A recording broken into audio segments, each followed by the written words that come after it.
ఒక పబ్లిక్ మీటింగ్లో పవన్ కళ్యాణ్ ఎమ్మెల్యేలు అని కూడా చూడకుండా ఆ ఎమ్మెల్యేలు తనకు సపోర్ట్ చేయలేదని ఆయన మాట్లాడుతున్న తీరు చూస్తూ ఉంటే నవ్వు వస్తూ ఉంది. పవన్ కళ్యాణ్ ఒకటి గుర్తుంచుకోవాలి, ఇప్పుడు నీ వైపు జనసేన పార్టీ నుండి ఎవరైతే 21 మంది ఎమ్మెల్యేలు నిలబడ్డారో వాళ్ళందరూ నీ పార్టీ జెండా మోసిన వాళ్ళ, నీ కార్యకర్తల, లేకపోతే నీ అభిమానుల? ఆ 21 మంది ఎమ్మెల్యేలు కూడా వైసీపీ పార్టీ నుండి, టీడీపీ పార్టీ నుండి నీ పార్టీ తరఫున పోటీ చేసిన వాళ్ళే కదా. నీ పార్టీ జెండా మోసిన వాళ్ళైతే కాదు, నీ అభిమానులైతే కాదు. ఎవరైతే చంద్రబాబు నిర్ణయించి టికెట్లు ఇచ్చాడో ఆ వ్యక్తులు ఇప్పుడు జనసేన పార్టీ తరఫున ఎమ్మెల్యేలుగా ఉన్నారు.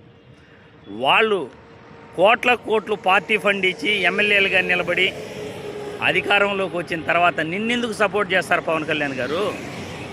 కులాన్ని ఆపాదిస్తున్నారు అని అంటున్నావు. చనిపోయిన సాయి కృష్ణ కాపు యువకుడు కాదా? నా కులపోళ్ళైనా నాకు ఓటు వేయండి అని నువ్వు ఎన్నికల ముందు అడగలేదా? మళ్ళీ ఇప్పుడు నాకు కులాన్ని ఆపాదిస్తున్నారు, నేను దేశం వైపు వెళ్ళాలనుకుంటున్నాను, నాకు జాతీయ భావం ఉంది అని అంటున్నావే. ఎన్నికలకు ముందు నీకు జాతీయ భావం ఎక్కడుంది? పోనీ కులం వద్దు అని అంటున్నావు కదా, నువ్వు నా కులపోళ్ళైనా ఓటేయండి అని ఎందుకు అడిగావు? నీకు జాతీయ భావం లేదు, కుల ప్రస్తావన ఎక్కువగా ఉంది. నువ్వు ప్రతిరోజు కూడా కులాన్ని మతాన్ని రెచ్చగొడుతూ మాట్లాడుతూ నాకు దేశభక్తి ఉంది, నేను జాతీయ రాజకీయాల వైపు చూస్తున్నాను, నేను దేశాన్ని బాగు చేయాలనుకుంటున్నాను అని అబద్ధాలు చెప్పుకుంటున్నావు ఈరోజు. అంతే. జనాలు ఎవరూ కూడా నిన్ను నమ్మట్లే.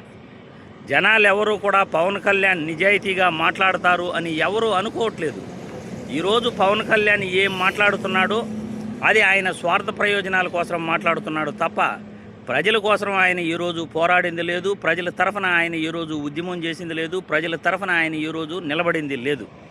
కాకపోతే నాకు జాతీయ భావం ఉంది, నేను రాజకీయాలు మార్చాలనుకుంటున్నాను, నేను లా అండ్ ఆర్డర్ కరెక్ట్గా ఉండాలనుకుంటున్నాను అని అంటున్నావే కానీ నీకు గతంలో జరిగినటువన్నీ నీకు గుర్తులేవు. కానీ ఇప్పుడు వైసీపీ నాయకులు ఏదో చేస్తున్నారని నువ్వు వాళ్ళపైన ఆరోపణలు చేస్తున్నావు.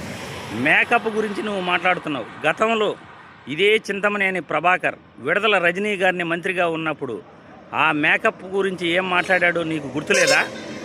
ఆ వీడియోలు చూడలేదా?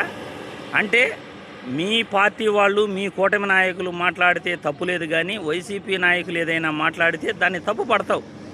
ఎందుకు మాట్లాడారు, ఏ సందర్భంలో మాట్లాడారు అనేది మాత్రం నువ్వు చూడవు. నువ్వు నీతి నిజాయితీగా ఉంటే ఈరోజు నిన్నెవరూ కూడా తప్పు పట్టరు, మీ ఎమ్మెల్యేలు కూడా నీకు సపోర్ట్ చేస్తారు. నువ్వు ఎప్పుడో ఒక రోజు వస్తావు, 6 నెలలకు ఒకసారి గట్టిగా మాట్లాడతావు, చంద్రబాబుకు ఎప్పుడు అవసరమో అప్పుడు మాట్లాడతావు తప్ప ఏ రోజు కూడా జాతీయ ప్రయోజనాల కోసం కానీ ప్రజల కోసం కానీ ఏ రోజు నువ్వు రాజకీయం చేయవు, రాజకీయాల గురించి మాట్లాడవు అనేది ప్రజల అభిప్రాయం.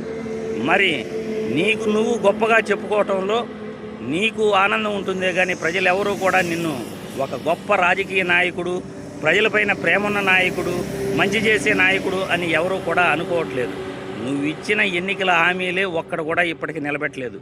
సుగాలి ప్రీతికి న్యాయం చేయకపోవడం కానీ, 35,000 మంది అమ్మాయిలు మిస్ అయిపోయారని చెప్పడం కానీ ఇవన్నీ కూడా నీ అబద్ధపు హామీల్లో ఒక భాగమే. ఎన్నికలలో ఏదైతే హామీలు ఇచ్చారో, ఏదైతే సూపర్ 6 పథకాలన్నారో, ప్రజలకి ఏదైతే చేస్తామన్నారో అవి చేసి చూపించండి అని ఈ వీడియో ద్వారా నేను ప్రశ్నిస్తున్నాను.